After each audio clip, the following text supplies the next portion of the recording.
Trump's new FTC chairman began his tenure at the agency by shutting down any request for public comment about exploitative practices that were the focus of the FTC under its previous leader, Lina Khan.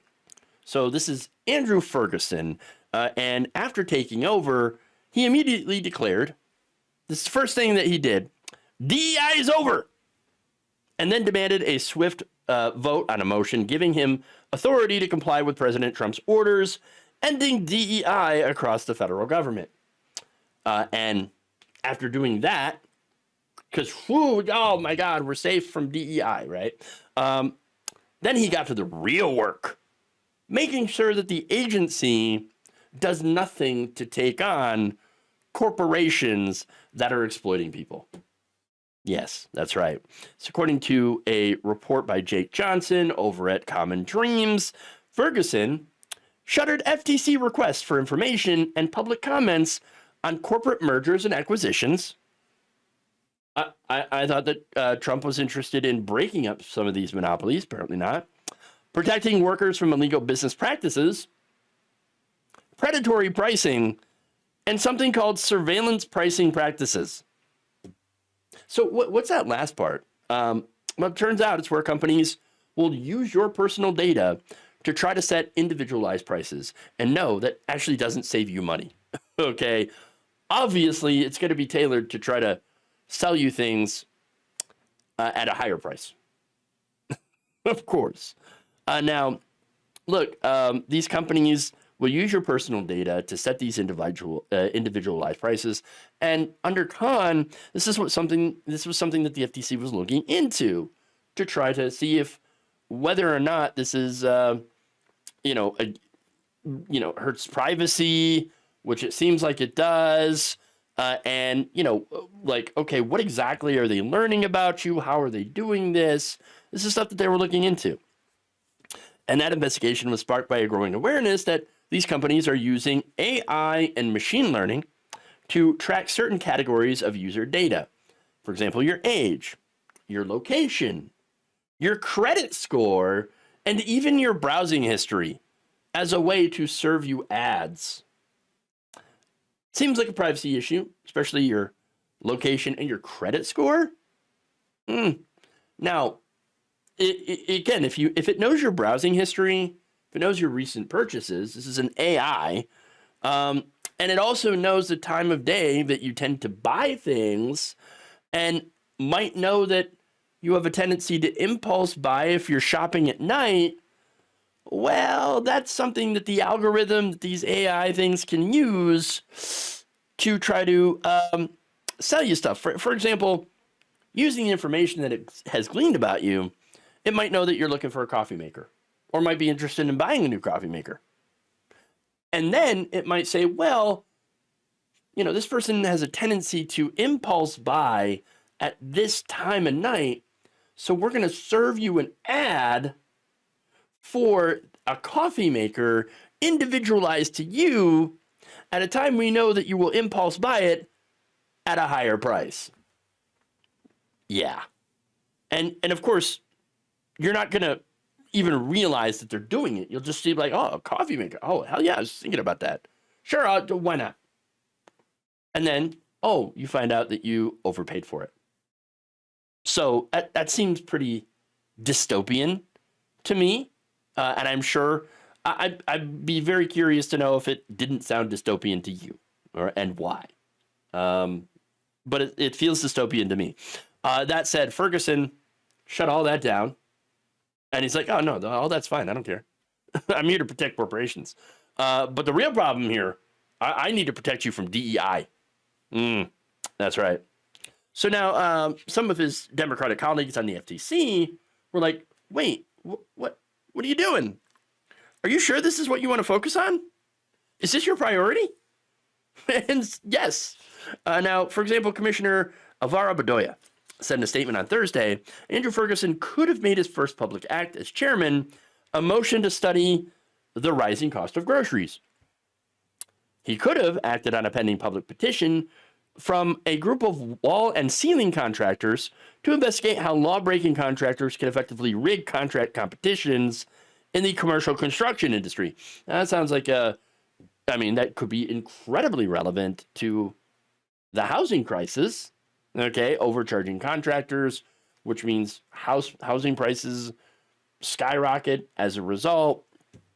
And we're already in the midst of a housing crisis. So, yeah, that would be important to look into. Bedoya continued, Chairman Ferguson could have done any number of things to actually lower the cost of living and create opportunities for American businesses and workers. He did none of them. Instead, he canceled DEI. Well, what did you expect him to do? Did you expect Donald Trump to keep Lena Khan? No. I know for all the, you don't understand, the Republican Party is pro worker. We're pro consumer, right? All that stuff Trump talked about during his campaign was nonsense. It was a lie. He was always going to pick a pro corporate rule to run the FTC. He has the wealthiest cabinet ever assembled. Tech billionaires. Okay, they're called the oligarchy, right? Which is just like, a little cringe to call it the oligarchy, but it would be technically true because you got all the tech bros and you got all these corporate ghouls, these corporate heads, and who do you think they're going to serve? Certainly not the interest of the American people. Okay, so it's the pro worker stuff. No, I would never have expected that from the Trump administration, and I'm not shocked to find out that they're absolutely not going to protect consumers at all, or workers, or anyone, but their corporate friends. Now, Douglas Farrar, former director of the FTC's Public Affairs Office, also said, it is unthinkable that the new chair of the FTC starts his tenure by censoring small businesses facing down monopolies, and American consumers are already struggling with high prices. The American people deserve to have a voice in the government and not just be dictated to by oligarchs. And look, Biden was right when he said we live in an oligarchy now. Now, we had already been living in an oligarchy, okay? And so Biden could have said that at any time because, look, it started before him and continues under Trump. But at the same time, now it's just completely mask off, okay? Now we know 100%. We're in an oligarchy. As I mentioned, Trump's cabinet, wealthiest ever. The tech CEOs, they're all eaten out of his hand, and he loves it. Now, Ferguson went on to defend his focus on DEI, saying, hey, look, Trump campaigned on this, okay? And so I had to do it. Oh, right. But like the first thing, not actually doing things to do to help consumers, nothing.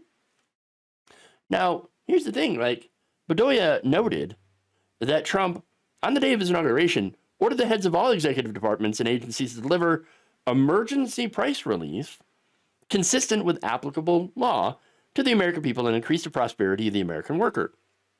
But we didn't see anything from any of the agencies to enact that, have we? No, not at all. No, instead they're like, no, we got to go after DEI. In fact, Bedoya said, kind of seems like that wasn't all important to Ferguson. Chairman Ferguson seems uninterested in the challenges that regular human beings face. One of his first actions as chairman was to quietly remove the opportunity for the public to comment on 5 different requests for information. Rather than let the American people speak to him, Chairman Ferguson shut them out. Yeah, so you don't get to tell, if you're a victim of any of these practices, you don't have an opportunity to talk to the FTC anymore. They're not going to listen to you. And they're not going to accept public comments from regular people, which really tells you they have no interest in helping regular people. Their only interest is protecting corporations and apparently cracking down on woke. Thank you for watching. If you enjoyed this video, please like, share, subscribe, hit the bell icon in order to get notified whenever a new video is released. And if you want to support independent, progressive media through this difficult time where it seems like everybody is shutting down, you can become a member on our YouTube page, you can become a subscriber on Facebook, or you can go to my Patreon. It's patreon.com/Jeff Waldorf. Thank you.